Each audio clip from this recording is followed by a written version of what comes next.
വീണ George ഇനി 6 മണി ഇവിടെ നിന്നാൽ ജയിക്കും? അതൊന്നും രാഷ്ട്രീയമല്ല, അതൊന്നും പറയാൻ പറ്റത്തില്ല.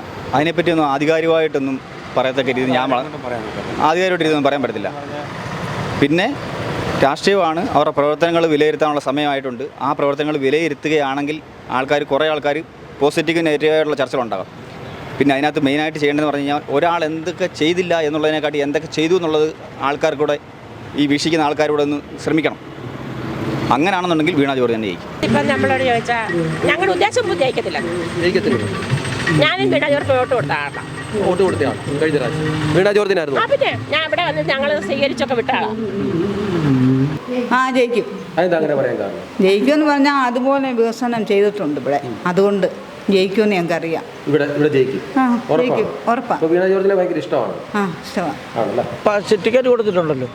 ഇപ്പം 2 പ്രാവശ്യം കൂടുതൽ പിന്നെ പാർട്ടിയുടെ സീറ്റിലെന്ന് പറഞ്ഞാൽ അവർ ജയിക്കും എന്ന് പറഞ്ഞാൽ ഇതിൻ്റെ ഏറ്റവും വലിയ മണ്ഡലമാണ് ഈ ആറന്മുള മണ്ഡലം. 2,55,000 കിലോ വോട്ടുണ്ട്. അത് കൂടുതലും ക്രിസ്ത്യൻസിൻ്റെ വോട്ടാണ്. കോൺഗ്രസിൻ്റെ വോട്ടായിരുന്നു നേരത്തെ ശിവദാസനായിരുന്നു. അതുകൊണ്ട് പുള്ളി ജയിച്ചില്ല, പുള്ളിയെ ജയിപ്പിക്കത്തില്ല. എന്ന് വെച്ചാൽ പാർട്ടിയിൽ തന്നെ പുള്ളിക്ക് നല്ല വിമർശനങ്ങളും വലിയ പ്രശ്നങ്ങളൊക്കെ ആയിരുന്നു. അപ്പം കോൺഗ്രസ്സുകാർ തന്നെയാണ് കൂടുതലും ഇവരെ ജയിപ്പിച്ചത്. ഇനി അവർ ജയിക്കും. അതെനിക്കൊന്നും പറയാനൊക്കില്ല സാറേ, ഇപ്പം എനിക്കൊന്നും പറയാനൊക്കത്തില്ല. അതൊക്കെ എന്ന് പറയുന്നത് ഇപ്പോൾ ഈ രഞ്ജിത്ത് പറഞ്ഞ പോലെ പിന്നെ ഇനിയും LDF തുറന്നു വരും എന്നൊന്നും ആരെയും കൊണ്ട് പറയാനൊക്കത്തില്ല. അതൊക്കെ എന്ന് പറഞ്ഞാൽ ജനങ്ങളുടെ കയ്യിലിരിക്കുന്ന കാര്യങ്ങൾ. വോട്ട് എന്ന് പറയുന്നത് ജനങ്ങളുടെ കയ്യിലാണ്, മനസ്സിലായോ? ഒരു 10 പിന്നെ പാർട്ടിക്കാരനോ അല്ലെങ്കിൽ ഓരോ പാർട്ടിക്കും കുറച്ച് ആൾക്കാരുണ്ട്, അവരൊന്നും വിചാരിച്ചാലൊന്നും ഇവിടെ ഭരണം പിന്നെ നടക്കത്തില്ല. കാരണം മൊത്തത്തിൽ ഉള്ള ആൾക്കാർ പറഞ്ഞു മനസ്സിലായി. ഇതിനകത്ത് ന്യൂനപക്ഷമുണ്ട്, അല്ലാതുള്ളതുണ്ട്, എല്ലാം ഉണ്ട്. ഇതെല്ലാം കൂടിയെങ്കിലേ ഒക്കത്തുള്ളൂ. അതാണ് ഞാൻ പറഞ്ഞത്. ഇനിയും തുടർ ഭരണം വരുമെന്നൊന്നും ഞാൻ പറയത്തില്ല. കാരണം എന്ന് പറഞ്ഞാൽ അത് ജനങ്ങളുടെ കയ്യിലാണ്. ഞാൻ അടുത്ത വർഷത്തിലാണ് വോട്ട് ചെയ്തത്. പക്ഷേ ഇപ്പോഴത്തെ പ്രവർത്തനം കണ്ടിട്ട് ആകെപ്പാടെ ഒരു വല്ലാത്ത ഇതായിട്ടാണ് തോന്നിക്കുന്നത് എല്ലാ രീതിയിലും. ജയിക്കണം. അടുത്ത പ്രാവശ്യം ജയിക്കാൻ സാധ്യതയുണ്ട്. ജയിക്കുമായിരിക്കും, നമുക്ക് തീർത്ത് പറയാൻ പറ്റും. ഓരോരുത്തരൊക്കെ ഓരോന്നൊക്കെ പറയുന്നുണ്ട്.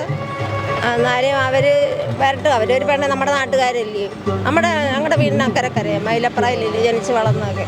നമുക്ക് ഇഷ്ടം തന്നെ ഒന്നുമല്ല. ഞാൻ പറയുന്നത് ആരാന്ന് പറഞ്ഞാലും പാവങ്ങളോടൊരു കരുതൽ വേണം, അതേ ഉള്ളൂ. ഇപ്പം എത്ര പേര് സുഖമില്ലാതെ ആശുപത്രി കിടന്ന് അങ്ങോട്ടും ഇങ്ങോട്ടും ഓടുക. ഗവൺമെൻറ് ആശുപത്രി തന്നെ ആണെങ്കിലും ഇപ്പം ഇവിടെ കോന്നിയിലല്ലേ പോകുന്നത്. ഇപ്പം എൻ്റെ ചേച്ചിയുടെ മോള് ഇപ്പോൾ പ്രസവമായിരുന്നു. അതിപ്പോൾ കോഴഞ്ചേരി പോയാൽ അത് പ്രസവിച്ച് വന്നത്. അപ്പം നമുക്ക് അത്രയ്ക്കൊക്കെ അത് എത്രയും പെട്ടെന്ന് അങ്ങനെയൊക്കെ പാവങ്ങളെ ഇട്ട് ഓടിക്കരുത്. അതേ എനിക്ക് പറയാം. എനിക്ക് പാവങ്ങളോടുള്ള ഇതാണ്. ഞാനും അത് തന്നെ. അങ്ങനെ അതിനെപ്പറ്റി ഒന്നും പറയാൻ പറ്റത്തില്ല. നമ്മുടെ എല്ലാം നമ്മൾ തീരുമാനിക്കുന്നു. ഞാൻ വീണ ജോർജ് ചെയ്യത്തുള്ളൂ. ഇനി വീണ ജോർജ് അവിടെ ജയിക്കുമോ? ജയിക്കുമെന്നാണ് എൻ്റെ വിശ്വാസം. ജയിക്കണമെന്ന് പ്രാർത്ഥിക്കുന്നു. നല്ല ആരോഗ്യമന്ത്രിയായിട്ട് നല്ല നിലയിൽ വരുവാണെങ്കിൽ നല്ലത്. അത് അങ്ങനെയുള്ളവർ ജയിക്കണം. അടുത്ത പ്രാവശ്യം ഞാൻ പിന്നെ സത്യം പറഞ്ഞാൽ ഒരു സത്യസന്ധമായിട്ടൊരു കാര്യം പറഞ്ഞാൽ ഒരു രാഷ്ട്രീയ പാർട്ടിയും അടുപ്പിച്ച് ഭരിക്കാൻ പാടില്ല. അത് കേരളത്തിലായാലും ഇന്ത്യയിലായാലും എല്ലാം മാറിക്കൊണ്ടേയിരിക്കണം. എന്നാലേ ഉള്ളൂ പൊതുജനങ്ങൾക്കും ഈ വികസനവും മെച്ചപ്പെടുത്തുള്ളൂ. ഇത് ഒരേ പാർട്ടിക്കാർ തന്നെ 10ഉം 15ഉം വർഷമൊക്കെ ഇരുന്ന് കഴിഞ്ഞാൽ നാട് മുടിയുന്നതല്ലാതെ വേറൊരു കാര്യമില്ല. എല്ലാവരും മാറി മാറി വരണം. അപ്പോഴേ ഉള്ളൂ വികസനവും ഒരു നാടും മെച്ചപ്പെടും. അല്ലാതെ എല്ലാവർക്കും അഴിമതി ചെയ്യാൻ ഒരു മാർഗം എന്ന് ഞാൻ വിശ്വസിക്കുന്നു. ഇത് നമുക്ക് പറയാനൊക്കത്തില്ല. ആൾക്കാർ എങ്ങനെയാണ് അത് ബിഹേവ് ചെയ്യുന്നതെന്നുള്ളതനുസരിച്ചാണ്. എന്നാലും സാധ്യതയുണ്ടോ? സാധ്യത നമുക്കങ്ങനെ വ്യക്തിപരമായിട്ട് സാധ്യത തോന്നുന്നില്ല. വീണ ജോർജ് ജയിക്കുകയോ ഇല്ലയോ എന്നുള്ള കാര്യം നമുക്കറിയത്തില്ല. പക്ഷേ വീണ ജോർജ് പരാജയമായിരുന്നു. പ്രബുദ്ധരായ ജനങ്ങളാണെങ്കിൽ അവരെ തോപ്പിക്കും.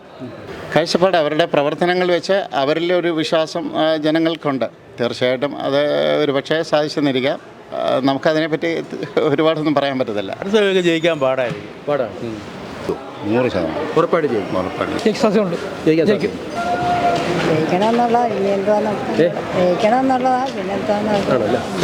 അത് ജനങ്ങളുടെ കയ്യിലാണ്. എന്നാലും അത് പറയാൻ പറ്റത്തില്ല. നമുക്ക് പറയാൻ പറ്റില്ല. വോട്ട് ചെയ്യുന്നവരുടെ അനുസരിച്ചിരിക്കും. എൻ്റെ ഒരു വോട്ട് കൊണ്ട് ജയിക്കാൻ പറ്റത്തില്ലല്ലോ. തീർച്ചയായിട്ടും ജയിക്കുമെന്നാണ് എൻ്റെ അഭിപ്രായം. എന്താണ് അങ്ങനെ ഒരു കാഴ്ചപ്പാട് പറയുന്നത്? തീർച്ചയായിട്ടും ആ സാഹചര്യമാണ് ഇപ്പം നിലവിലുള്ളത്. അതുകൊണ്ട് തീർച്ചയായിട്ടും എൻ്റെ ഇതിനെപ്പറ്റി കൂടുതലായിട്ട് നമുക്ക് പറയാൻ പറ്റത്തില്ല. ജയിക്കും എന്നുള്ളത് നമ്മൾ വിശ്വസിക്കുന്നു. അത് പറയാനൊക്കത്തില്ല. കാര്യം എന്ന് പറഞ്ഞാൽ ഇലക്ഷൻ ഡേ ആണ്. അത് ഓരോരുത്തരുടെ മനസ്സ് കണക്കിരിക്കും. ഞാൻ കൊടുക്കുന്ന വോട്ട് എല്ലായിരിക്കും വേറൊരാൾ കൊടുക്കുന്നത്. അത് അവരുടെ സ്വാഭാവികമാണ്. ഞാൻ കഴിഞ്ഞ വെക്ക് കൊടുത്തിട്ടുണ്ടെന്ന് പറഞ്ഞ് ഈ വെക്ക് അവർക്ക് കൊടുക്കണമെന്നുണ്ടോ ഇല്ലയോ എന്നുള്ളത് അത് വേറൊന്ന്. കഴിഞ്ഞ വെക്ക് കൊടുത്തിട്ടുണ്ട്, അത് പറയാം. വിലയിരുത്തലിനോട് ഈ മണ്ഡലത്തിൽ നിന്നുകൊണ്ട് ഒരു വേർകൃത്യം പറയാൻ എനിക്ക് താല്പര്യമില്ല. അങ്ങനെ വേറിട്ട് പറയാൻ അവർക്ക് ജയിക്കാൻ ജനപ്രതിനിധികളുണ്ട്, ജയിക്കട്ടെ. ഇല്ലെങ്കിൽ അങ്ങനെ സംഭവിക്കട്ടെ. പിന്നെ ജയിക്കാനൊക്കെ സാധ്യതയുണ്ട്. പിന്നെ പൊതുവെ UDF മണ്ഡലമായിരുന്നു പത്തനംതിട്ടയൊക്കെ.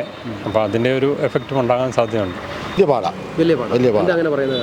അങ്ങനെ എന്ന് പറഞ്ഞാൽ ജനങ്ങൾക്കൊന്നും ചെയ്യുന്നില്ലല്ലോ. ജനങ്ങൾക്ക് എന്തെങ്കിലും ചെയ്യണ്ടായോ? ഏതെങ്കിലും ഇപ്പോൾ ഞാൻ തന്നെ ഒരു കാര്യത്തിന് പോയി, സമയമില്ലെന്ന് പറഞ്ഞ് പോയവരാ. അപ്പോൾ പിന്നെ നമ്മളെന്താ അവരെ പറ്റി എന്താ പറയാനാ? ഒന്നും പറഞ്ഞിട്ട് കാര്യമില്ല. കൂടുതൽ വാർത്തകളും വിശേഷങ്ങളും നിങ്ങൾക്ക് ലഭിക്കാൻ കേരളീയം ന്യൂസ് സബ്സ്ക്രൈബ് ചെയ്യുക. കൂടെ ബെൽ ബട്ടണും അമർത്തുക.